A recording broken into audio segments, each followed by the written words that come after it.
What is good, people? Welcome back to another video on 8 Count. We got a huge weekend in the combat sports world ahead of us, and I thought there's no better place to start than this UFC 278 pay-per-view card. In today's video, I'm going to be giving you my picks for the main card. As always, if you enjoyed the video, please leave a like, subscribe to the channel so you don't miss any of the upcoming content, and let me know who you're picking in the comment section down below.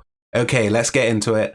The card is really good in my opinion. I think we've got some really fun fights, especially on the prelims. The likes of Sean Woodson. I love Leandro Santos taking on Jared Gordon. That should be a banger. But today we're going to be focusing on the main card. We're going to kick things off with the main event. Kamaru Usman defending his welterweight title against Leon Rocky Edwards. Obviously, this is a rematch to their fight, which went down God knows when. It seems like a lifetime ago now. Before even Khabib was the champion and stuff like that.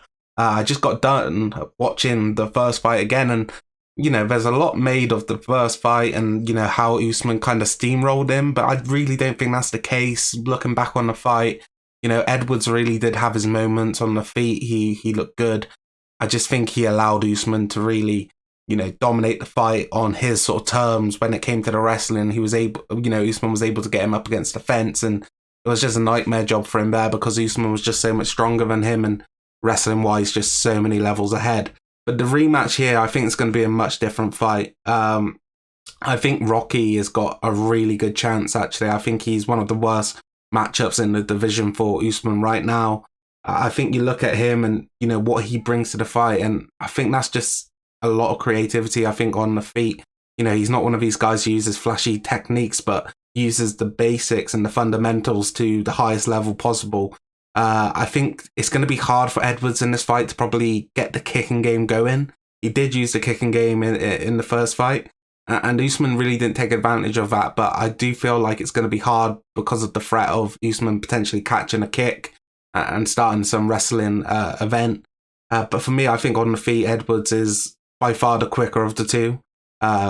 And when it comes to the movement, he's just on a different level. I think Usman has definitely gotten to a stage in his career now where he can be competitive with Edwards on the feet, and I think that's mostly down to the jab and his threat of the takedowns. I think, for Usman, if he can get that jab going, it could be good night for Edwards because it's going to be so hard for him to maintain the distance that he wants and control where the fight's heading.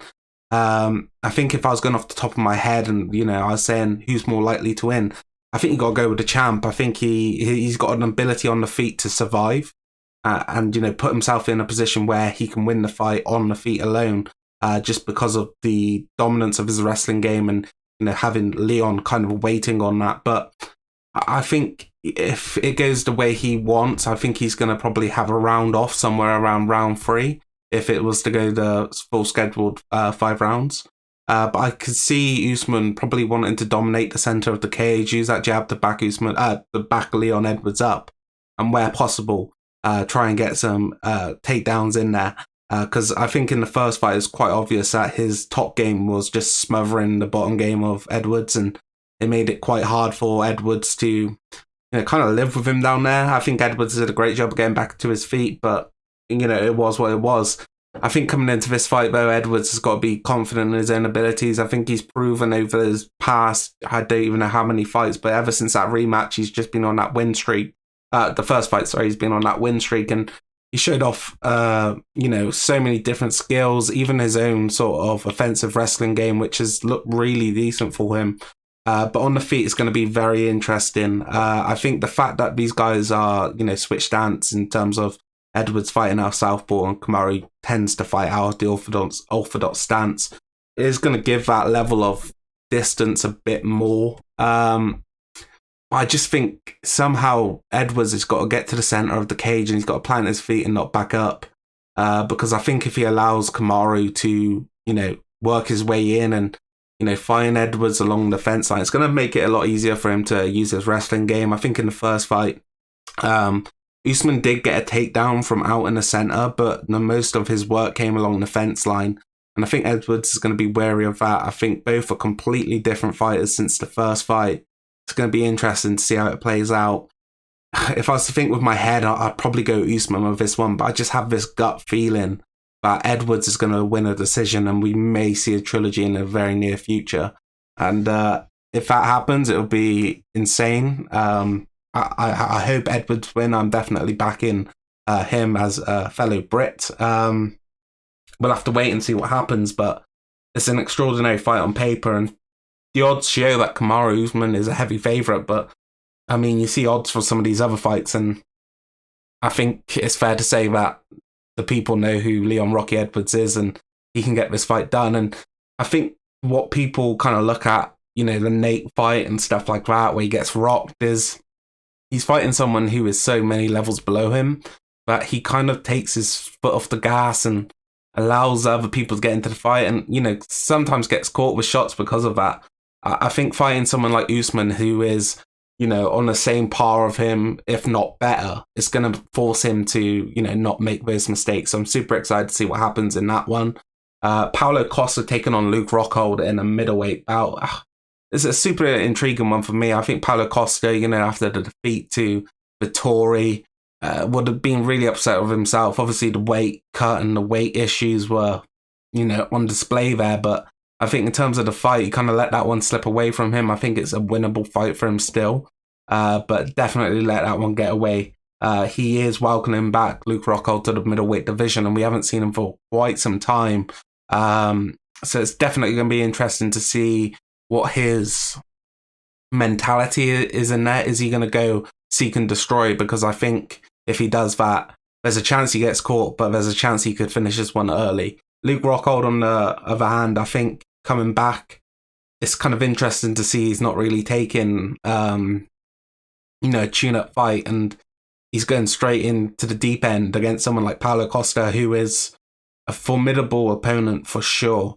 And the worrying thing for me in this sort of matchup is it's not the fact that Paulo Costa hits hard, and if he finds the chin of Rockhold, it's probably going to be over. It's more the fact of the punishment that Paulo Costa has proven that he can take in fights. You look at the Yoel Romero fight, some of the shots he got hit with and wasn't finished. The only guy to really finish him was Adesanya.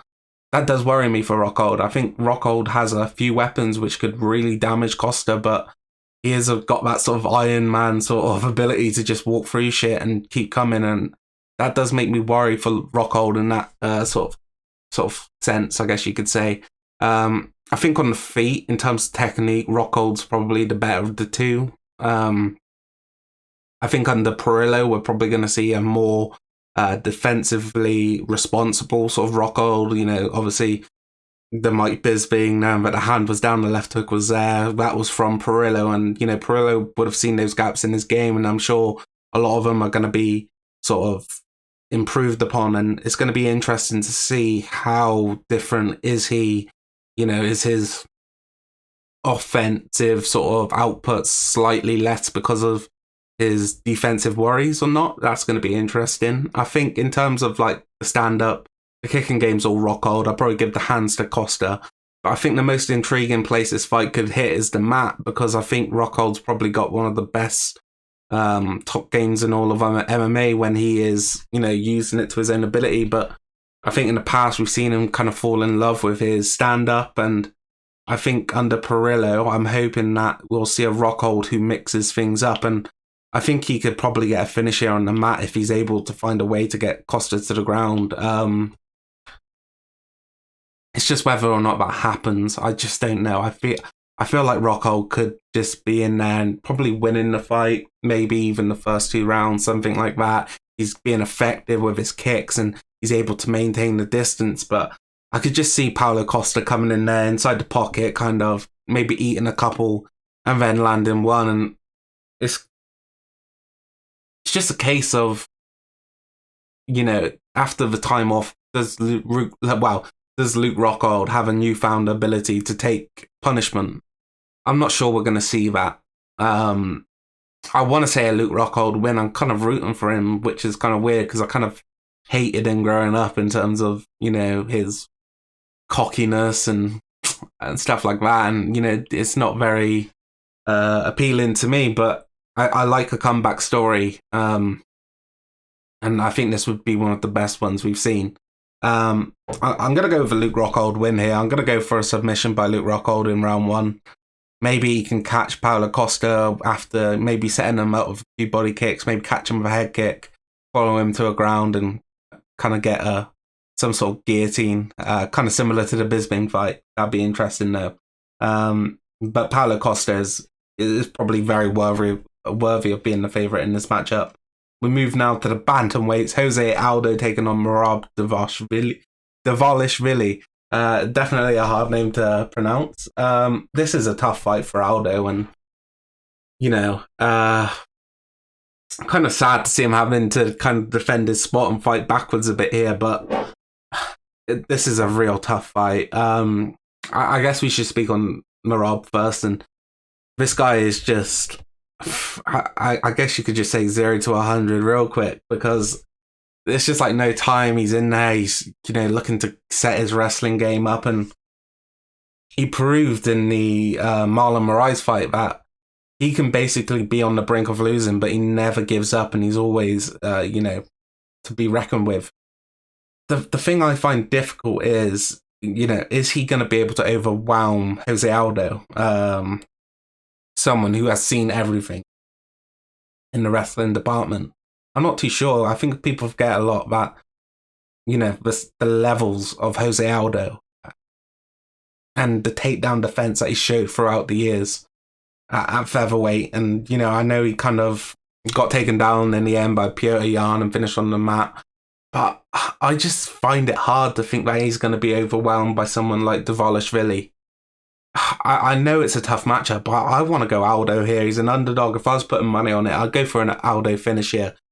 He is a bit of a slow starter, which is a bit of concern, considering it's a 3-round fight. But I just feel like Merab is going to be, kind of diving in on every given opportunity. And I think Aldo is just too, calm, poised, and composed to let that affect him. And I think he can probably find a shot somewhere in there and probably finish Devolishvili inside the distance. So I'm going to go with an Aldo win. It would be interesting to see if what would happen if this fight sees round 3. Because I think if Merab can get Jose to kind of defend the takedowns as much as he can, we've seen Jose gas in the past, and it would be interesting to see. But I'm going to stick with it. I'll probably go round 2, but I have a feeling that Aldo could get it done very quick. But it could go the complete opposite way, and this could be an absolute, coming to light sort of story for Merab Devolishvili, because he gets a dominant win over Jose Aldo. What is next for him next? Would it be maybe a Chito Vera fight? That would be one which would be super intriguing. But yeah, it's going to be interesting either way. This bantamweight division, by far the best division in combat sports, to be fair. You look on the boxing side, the lightweights are fighting at around the same sort of weight category, and the talent levels are just far past now the 155-pound division for me.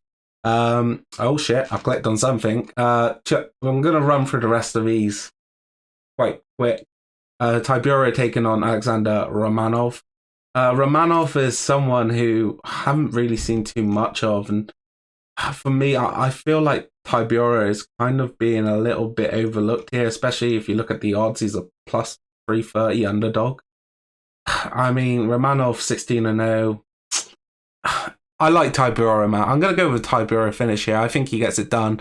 I think he's a guy that a lot of people overlook, and he isn't necessarily the most gifted in every area of the sport. I guess it's fair to say he could be considered a jack of all trades, master of none. But I think what makes him such a hard sort of opponent for people is the fact that he isn't an easy out. You can put him in dark situations, but he can find a way to come back. And I think that's going to be very apparent here. Look at the average fight times of, both guys, 7:26 for Romanov, whereas, Tibura's used to go in 12 to 15 minutes. And I think that's going to play in his favour. I think he could probably get a late finish here, but I wouldn't be surprised at all if Romanov just steamrolls him. But I'm going to root for Tibura. I'm a fan of his. He's kind of someone who seems very nice. He's nice on the mic. He just seems like a genuine guy, but a lot of people overlook him. So we'll root for Tibura here. Tyson Pedro versus Harry Handsucker. That's a name and a half, isn't it? Yeah, I'm a big fan of Pedro. I think when he gets going, he's a very entertaining fighter to watch. And, you know, I think he had his time of it with injuries, but now looking to make a more of a run in the like heavyweight division, I do feel like this fight is a bit more of a setup fight for him to go in there and get the victory. Obviously, a plus 540 underdog for Harry Hunsucker. But, you know, you've seen bigger, well, you've seen stranger things, I guess you could say. One of my fights of the card is Leandro Santos versus Jared Gordon. Leandro Santos is the Brazilian who just doesn't seem to age. You know, very good jiu-jitsu player. On the feet, he can just about, you know, stand up with some of these guys. I think at times he does get a little overwhelmed, and I do think that's probably to a lack of kind of pop on some of his shots. But Jared Gordon is one of these guys who has been about now for a while in UFC, and I've always been a big fan of him. His sort of background story and the way he fights is very entertaining. You know, I think Flash Gordon is an ideal nickname for him because he's not necessarily the fastest guy, but he kind of explodes into moments and, you know, makes things happen. I think Santos is kind of being overlooked here, though. I think Gordon could definitely get it done on the feet, but I do have a feeling that he finds his way in Santos's guard at some point, and it gets a bit tough, but we'll have to wait and see. I'm probably going to go with a Santos win here, submission round 2. We've got a load of other fun fights on the card, guys, but I'm going to call the video here. It'd be interesting to see the AJ Fletcher fight. I'm kind of looking forward to that one. But yes, guys, if you did enjoy the video, please leave a like, subscribe to the channel so you don't miss any of the upcoming content, and comment letting me know who you got in the fights. I'm going to be back tomorrow with my prediction for Usyk versus Joshua 2. That's sure to be an amazing fight, as well as all the other fun fights we got on the weekend with PFL and BKFC. But as always, guys, I'll see you tomorrow, I guess, and have a great rest of your day. Peace out.